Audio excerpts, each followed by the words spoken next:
الرحمن الرحيم اقرأ باسم ربك الذي خلق خلق الإنسان من علق صدق الله العظيم وقال النبي صلى الله عليه وسلم من ربى صغيرا حتى يقول لا إله إلا الله لم يحاسبه الله أو كما قال عليه الصلاة والسلام۔ صدر محترم، حضرات اکابرین علماء کرام، معزز مہمانان اعظام، السلام علیکم ورحمۃ اللہ وبرکاتہ۔ آج کا یہ تاریخی اجلاس مسابقۃ القرآن الکریم کا انعقاد اس بستی کے لوگ اور خاص طور سے ان کے انعقاد کرانے والے جو احباب ہیں وہ قابل مبارکباد ہے۔ باتیں آ گئیں، باتیں ہو چکی قرآن کریم کے متعلق بھی۔ میں نے خطبے کے شروع میں قرآن کریم کی سورہ علق کی ابتدائی آیتوں کا تلاوت کیا ہے اور حدیث رسول صلی اللہ تعالی علیہ وسلم کے گلدستہ احادیث میں سے ایک حدیث پاک پڑھا ہے۔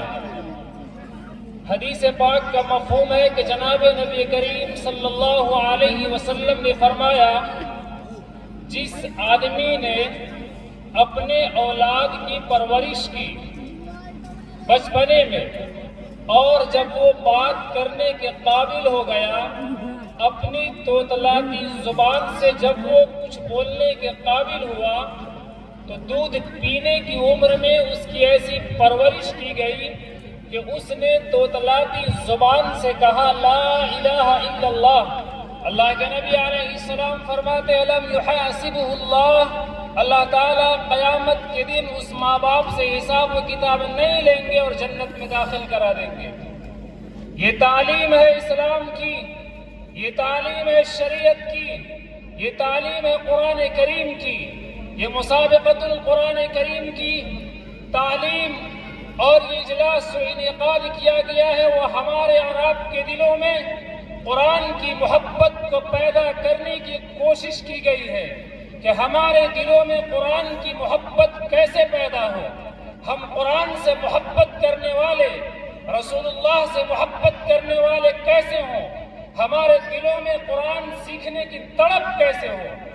قرآن کریم جس کو اللہ تعالیٰ نے ہدی للناس کہا، ہدی للمتقین کہا، کہیں کہا تمام کائنات کے لیے، تمام دنیا میں بسنے والے لوگوں کے لیے ہدایت کا سرچشمہ ہے، وہ کتاب ہے قرآن کریم۔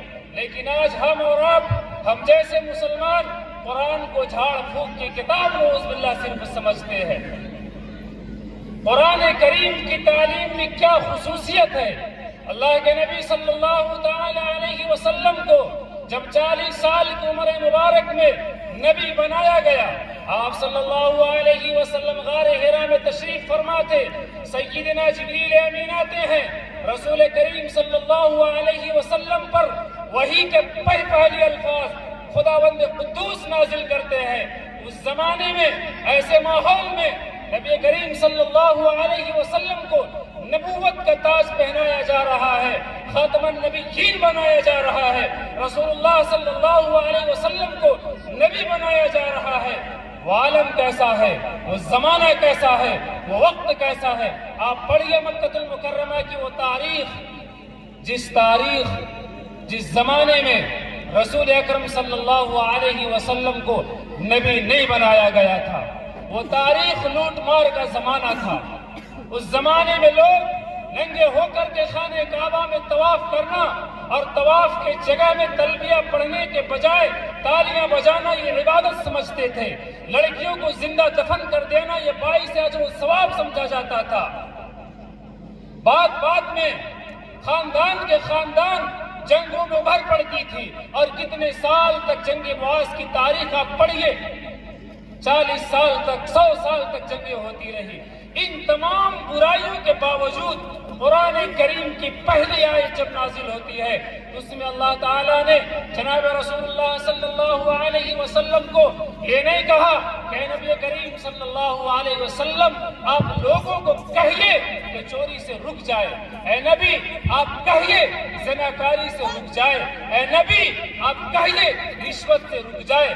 اللہ تعالیٰ نے یہ پیغام پہلی مرتبہ رسول اللہ صلی اللہ علیہ وسلم کو نہیں دیا۔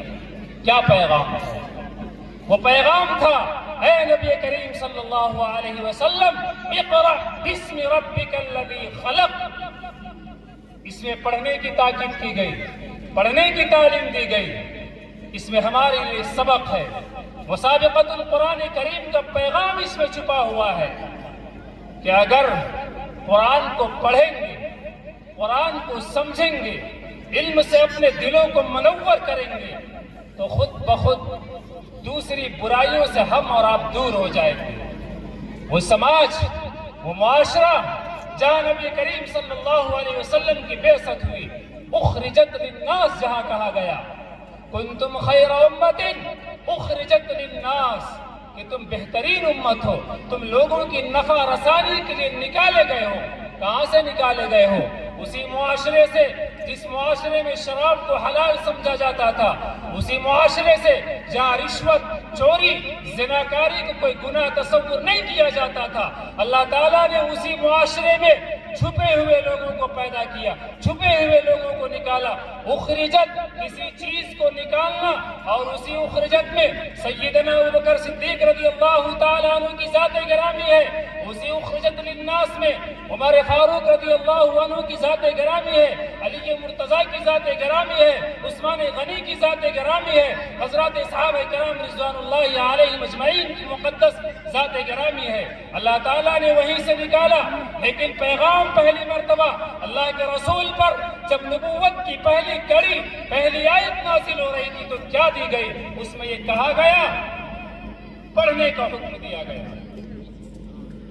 لیکن جس قوم، جس جماعت کی پہلی کتاب، آخری کتاب، ابدی کتاب، لازوال کتاب قرآن کریم ہمیں اور آپ کو رسول اللہ کے واسطے رب ذوالجلال نے دیا، اور جس قرآن نے پہلی سورت، پہلی آیت اس موضوع پر، اس ٹاپک پر اتارا جس میں تعلیم، علم حاصل کرنے کا حکم دیا گیا، آج ہمیں اپنے دلوں میں جھانکنے کی ضرورت ہے، ہمیں اپنے اندر محاسبہ کرنے کی ضرورت ہے۔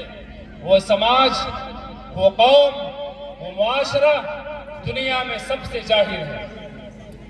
جس قوم پر پہلی کتاب کی پہلی آیت میں پڑھنے کا حکم دیا گیا، وہ قوم آج دنیا میں جاہلوں کی فہرست میں ہے۔ ایسا کیوں ہے؟ وہ معزز تھے زمانے میں مسلمان ہو کر، ہم خوار ہوئے تارک قرآن ہو کر۔ قرآن کی محبت کو اپنے دلوں میں بٹھانا ہوگا، قرآن سے محبت کرنی ہوگی، قرآن کو سیکھنا ہوگا، سیکھنے والوں کے ساتھ دینا ہوگا۔ اللہ تعالی ہم تمام لوگوں کو قرآن سے محبت کرنے والا بنائے، قرآن کریم کی تعلیم کو عام کرنے والا بنائے، عام کرنے والوں کے ساتھ دینے والا بنائے۔ اللہ تعالی ہم تمام لوگوں کو قرآن سے محبت، رسول اللہ سے محبت کرنے والا بنائے۔ وآخر الدعوانا الحمد للہ رب العالمین۔